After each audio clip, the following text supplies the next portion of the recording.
বিসমিল্লাহির রহমানির রহিম। ছুটির দিন আসলে মনে হয় যে কাজ করব সেই কাজ করব, সব কাজ জমিয়ে রাখি। তো আসলে ছুটির দিনে সেরকম কোনো কাজ হয় না, দেখা যায় আলসেমি চলে আসে। তো তৈরি ডালে বাগার যাকে বলে, এসে দেখলাম এই যে বলে না খুদ দিয়ে রান্না করে, সেটাকে আমরা বউখুদ বলি। কে কী বলেন জানি না।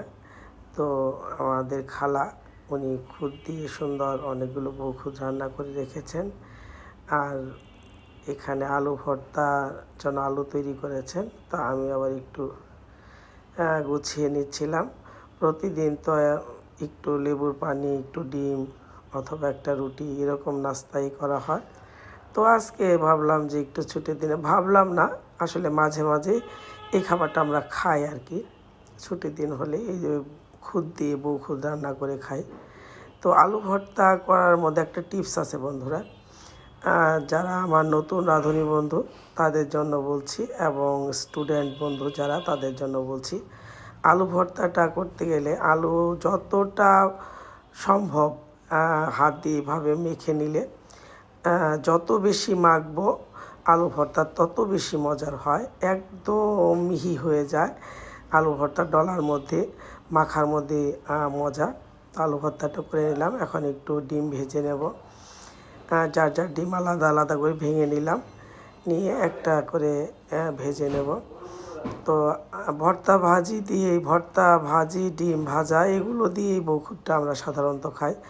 যত রকমের ভর্তা আছে, তো আসলে অত ভর্তা করা হয়নি, টুকটাক করা হয়েছে। তো এই বউখুদটা আসলে যত রকমের ভর্তা তত বেশি মজা।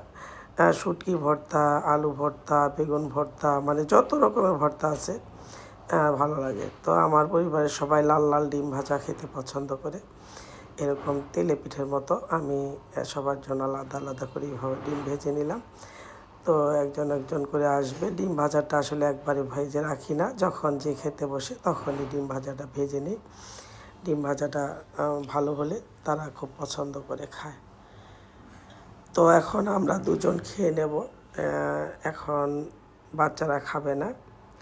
প্রতিদিন তো একটু লেবুর পানি, একটু ডিম সিদ্ধ অথবা একটু সবজি, একটা রুটি এরকম খাবারই খাই। তো আজকে বেগুন ভাজা দিয়ে, আলু ভর্তা দিয়ে, ডিম ভাজা দিয়ে, এগুলো দিয়ে আজকে একটু বউ ভাত আর কি, বউখুদ বলে। তো এগুলো খাবো, একটু ভারী খাবার আজকে হবে খাবার। তো বন্ধুরা, আমার মতো এই বউখুদটা কে পছন্দ করেন? আমরা সপ্তাহে একদিন এই বউখুদটা খাই। তো সবাই ভালো থাকবেন, সবাইকে সালাম, আসসালামু আলাইকুম।